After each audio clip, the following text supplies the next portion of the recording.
Mike Hillyer is the reigning CHL Rookie of the Year. Now with that goes the assumption that he hasn't been playing maybe as long as some of the other guys, but that's a bit deceiving. He's 27 years old and in his third year of pro hockey. Before that, he went the college route, playing for 5 years at the University of Manitoba, where he captained his team to the league championship.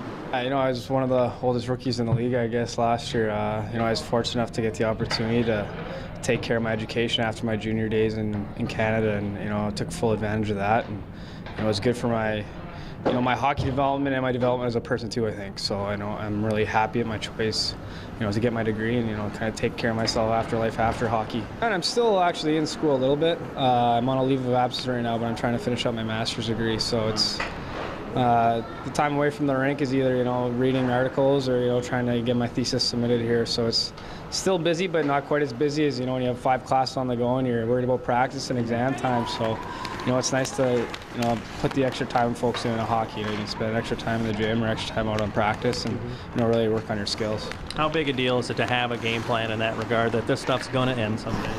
It's huge. I've had a lot of advice from a lot of different people, and they've always said, look after it, make sure you get it done.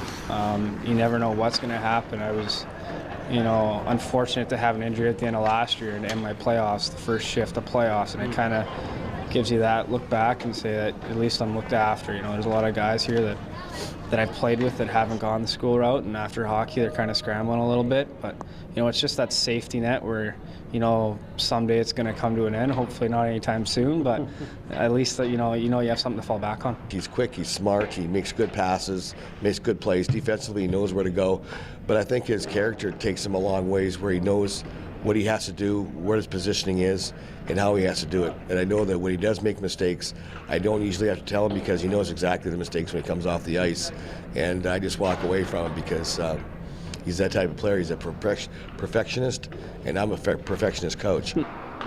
It's all been good in the Quad Cities for Mike Hillyer, and it's getting better, especially with the team playing so well.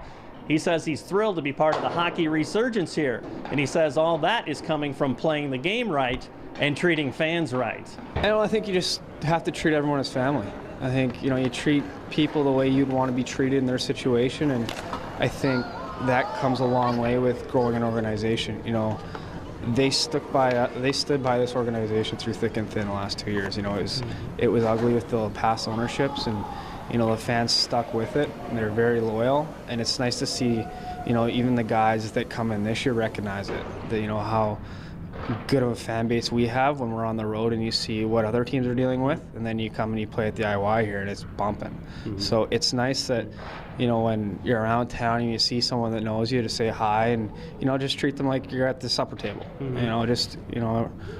It's just nice to know that it's a big area here, but it feels like a small town feel.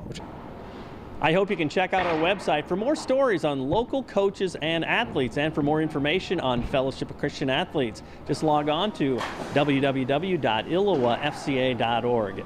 With the FCA Story of the Week, I'm Dan Pearson.